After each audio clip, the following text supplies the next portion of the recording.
a fun thing this is, isn't it? I got a wonderful parcel on Saturday, just 2 days ago, from Ray Hall from California, with whom I exchange items. I've known him for about 20 years now. He runs a wonderful site called Visit Fun and includes quite a number of Grand Illusion stuff, which he's bought off us too. But he sent me a parcel, and I've got to send this parcel back to him with fun things as well.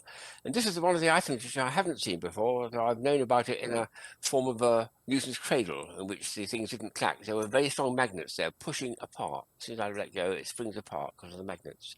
I actually find it easier to make it go that way, like that. And then it is just about got enough impulse to overcome the magnetic force and touch very, very gently, but not very loud. It would make a loud clacking sound if they were proper plastic balls. But you can see that they are definitely trying to get close to each other. The gravity is putting them down. There's an impulse, and it doesn't want to go, and it's not actually touching. It's being pushed away. So it's got a nice effect. That it needs a bit more practice to make it work. And sometimes I must get the Newton cradle version of it, which was a bizarre thing.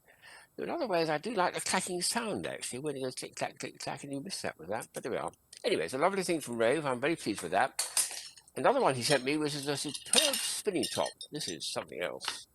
I'll put it with a plate behind it to show what it looks like.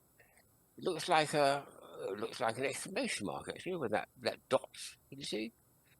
And it reminds me too of the paperclip top that Suki, one of the Japanese made. Let me show it actually performing first.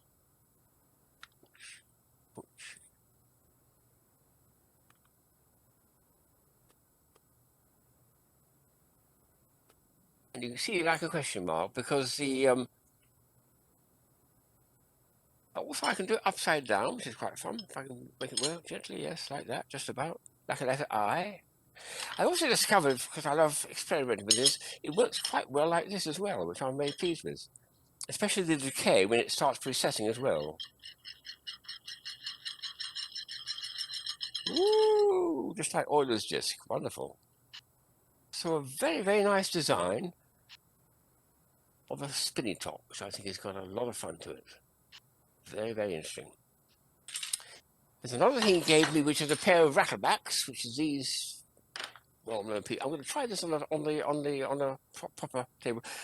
Yes, I'll try it on one of these surfaces. This is a pair of them, and they've been given a left and a right-handed sense to them. So if I send them spinning the same way, one is now rattling back, and the other one is spinning normally, which is what you expect with a right and left-handed. And then the other way, you do the opposite effect, like that.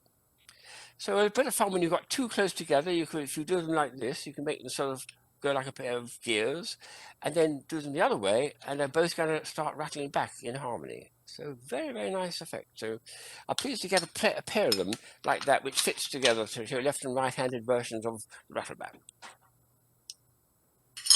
The best thing he sent by a long way, though, is this wonderful clock. You will remember, I think, and I showed recently a version of this, the pin screen, which came out about 30 years ago. One of these things here, about the same time, well, no, about 10 years after this was invented, someone invented a version of a clock with the same mechanism. Extraordinary. This is it.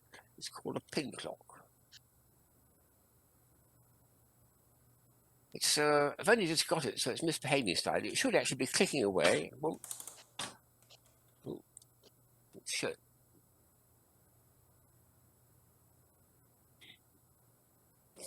And I'm going to push buttons at the top. Push buttons at the top, and I can feel them. And sometimes they work, sometimes they don't yet work.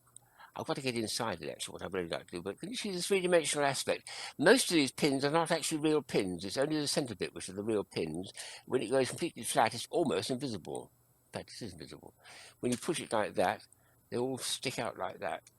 And then, well, yes, there's a few changes occur every now and then. It should really change every minute. But when I first opened it yesterday and put the batteries inside it, it started changing every 4 seconds, which is rather fun, actually. The batteries, incidentally, are really, really big, chunky ones. These great big D batteries. There we are, D batteries. Big things. They add to the weight of the thing as well. So as and when I can get that thing performing for you properly, it's going to have to be a bit of a mystery. I'm looking forward to it because he says the interior of it, and he's had to go at servicing them himself, It's very, very interesting indeed to see how they've achieved that effect.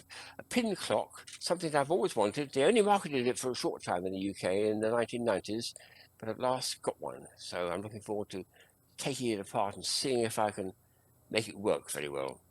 Great stuff. So what a great parcel from Ray. I'm so pleased to get it, and I've had all Saturday to catch up with the stuff. I think that's my favourite bomb because it's something I remember missing at the time, thinking I must get it. So at last I've got the pin clock.